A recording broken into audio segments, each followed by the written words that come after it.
Hello viewers, আসসালামু আলাইকুম। Creative ডিজাইনের পক্ষ থেকে আমি ক্রিয়েটিভ ফাইজুল আপনাদেরকে জানাই আন্তরিক শুভেচ্ছা ও ধন্যবাদ। বরাবরের মতো আজকেও আপনাদের সামনে একটি টিউটোরিয়াল নিয়ে হাজির হয়েছি এবং এই টিউটোরিয়ালটি আপনারা যদি অত্যন্ত মনোযোগের সাথে দেখেন, আপনারা নিজেরাই আজকের যে বিষয়টি নিয়ে আলোচনা করা হবে এই বিষয়টি আপনারা নিজেরাই কি করতে পারবেন, সেট আপ করতে পারবেন। তাহলে দেরি না করে আমরা মূল আলোচনায় চলে যাই। আমাদের আজকের বিষয়টি হলো, আমি এই যে কাজপটটি নড়াচড়া করতেছি, এই কাজপটটির মাথায় অনেক সময় দেখবেন যে যারা রেগুলার কাজ করে এই মাথায় একটা ফোকাস পয়েন্টার থাকে। এই ফোকাস পয়েন্টারটা কিভাবে সেট আপ করা যায়, ওই বিষয়টি হলো আজকের মূল আলোচনা। এই ফোকাসটি সেট আপ করতে হলে আমরা প্রথমে একটা সফটওয়্যার ডাউনলোড করতে হবে। আর সফটওয়্যার ডাউনলোড করতে হলে আমাদেরকে একটা ব্রাউজার বেছে নিতে হবে। তা আমি গুগল ক্রোম ব্রাউজারটি বেছে নিলাম এবং এই গুগল ক্রোম ব্রাউজারে গিয়ে আপনারা লিখবেন, দেখেন আমি এর আগে একটি সফটওয়্যার ডাউনলোড করেছি, রিয়েল ওয়ার্ড কাউসার এডিটর 2012 ডাউনলোড।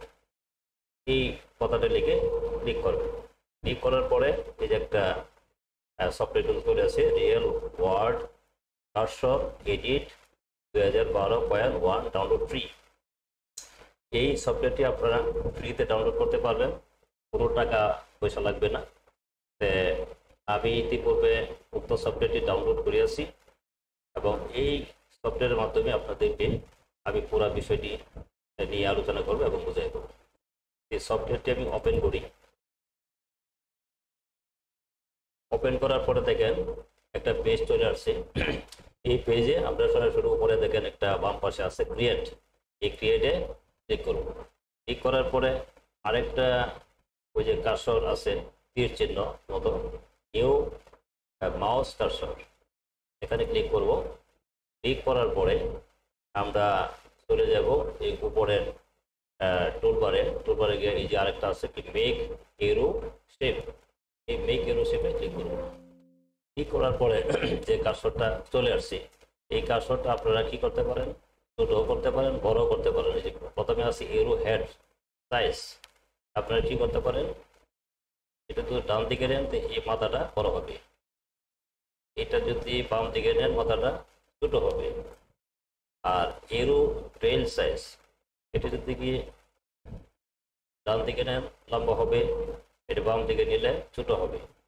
আমরা সাধারণত কি করলাম, 40 রাখলাম।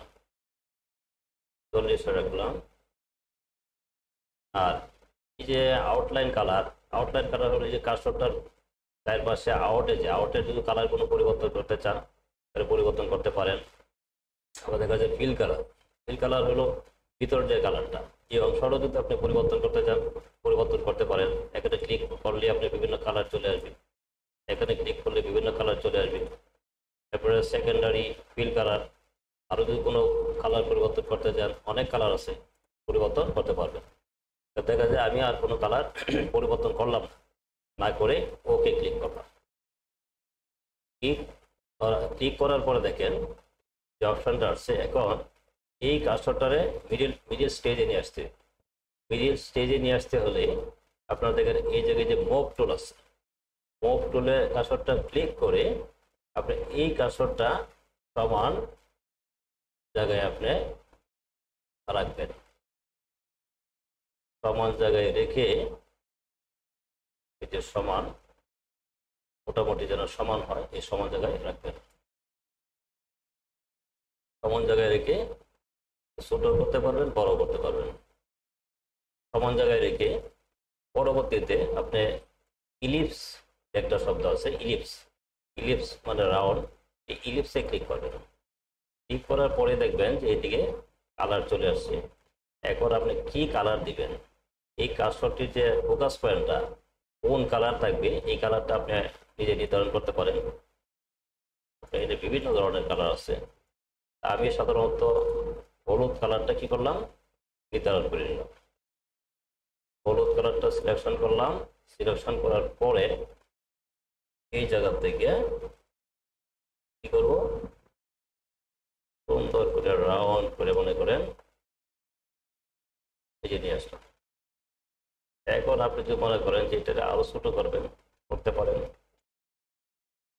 আরো ছোট করতে পারেন, আরো ছোট করা যায়, আরেকটু ছোট করা যায়, বড় রাখবেন, আরো ছোট করবেন, আর একটু ছোট করি। দেখেন একটা পয়েন্টে কিন্তু চলে আসছে। এখন যে কাজটি হলো, আবার এই জায়গায় কাজ কিন্তু শেষ। এখন দেখেন উপরে বাম পাশে ফাইল নামে একটা অপশন আছে, এই ফাইলে চলে যাবেন, ফাইলে চলে গিয়ে সেভ আস, সেভ আসে ক্লিক করবেন। সেভ আসে ক্লিক করার পরে আপনি কোন ফোল্ডারে ক্লিক করবেন এবার অপশন কিন্তু একটা এটা নাম দিয়ে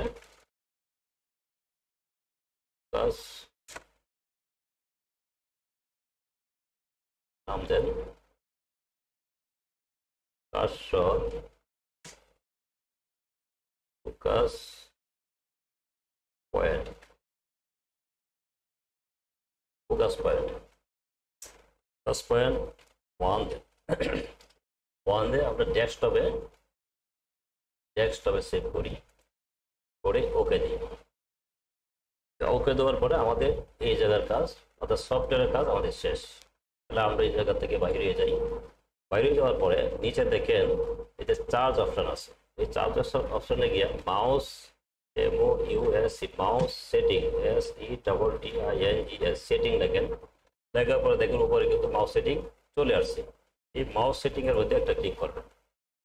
ক্লিক করার পরে যে পেজটা আসলো, এই পেজের একবারে রিলেটেড সেটিং এর নিচে দেখেন লেখা আছে additional mouse setting pointer icon and validity, এই জায়গায় ক্লিক করবেন। এই জায়গায় ক্লিক করার পরে দেখেন বাম পাশে মাউস প্রপার্টিজ নামে একটা অপশন আছে, এই মাউস প্রপার্টিজে গিয়ে পয়েন্টারে ক্লিক করবেন। পয়েন্টারে ক্লিক করার পরে স্কিম যে অপশনটা আছে স্কিম অপশনে যাবেন। এই অপশনে যাইয়া আপনি উইন্ডোজ ডিফল্ট দেখেন লেখা আছে উইন্ডোজ ডিফল্ট সিস্টেম স্কিম, ওই জায়গায় ক্লিক করবেন। ক্লিক করার পরে আপনি ব্রাউজার ওই যে মাউস পয়েন্টার ফোকাস পয়েন্টারটা আপনি যে জায়গায় যে ফোল্ডারে আপনি সেভ করছিলেন এই ব্রাউজারে ক্লিক করলে এই পয়েন্টে চলে যাবে, এই ফোল্ডারে চলে যাবে। আমরা সেভ করছিলাম ডেস্কটপে, তাহলে ডেস্কটপে কোন জায়গায় সেভ করছিলাম দেখেন এই জায়গায় আছে, এই জায়গায় ক্লিক করেন। ক্লিক করার পরে দেখেন চলে আসছে। এখন আপনি অ্যাপ্লাই দেন, অ্যাপ্লাই দেওয়ার পরে ওকে দেন। ওকে দেওয়ার পরে কিন্তু আমাদের এই যে কাজটার মধ্যে কিন্তু ফোকাস পয়েন্টটা চলে আসলো। আমরা এখন কি করি, আমরা মিনিমাইজ করে চলে যাই। দেখেন আপনি কিন্তু এই যে আমাদের কাজটার যে মাথায় আমাদের ফোকাস পয়েন্টটা কিন্তু চলে আসছে। প্রিয় ভিউয়ার্স, আজকের যে আলোচনাটা আমরা আলোচনা করলাম যে কাজটার যে মাথায় এই কাজটার মাথায় যে ফোকাস পয়েন্টটা, এই ফোকাস পয়েন্টটা কিভাবে সেট আপ করা যায়, একটা ফ্রি সফটওয়্যার ডাউনলোড করি, ওই ডাউনলোডের মাধ্যমে আমরা এই ফোকাস পয়েন্টটা সেট আপ করে আসি। আপনারা যদি মনে করেন এবং যে আপনারা করবেন এই ফোকাস পয়েন্টটা সেট আপ করবেন, তো অবশ্যই করতে পারবেন। আমি অত্যন্ত সুন্দরভাবে আজকে এই আলোচনাটা করলাম মাউসের ফোকাস পয়েন্টের ব্যাপারে। আজকে এখানেই শেষ করলাম, পরবর্তীতে আরো নতুন কোনো টিউটোরিয়াল নিয়ে আপনাদের কাছে উপস্থিত হইব। আজকের মতো এখানেই শেষ, আল্লাহ হাফেজ।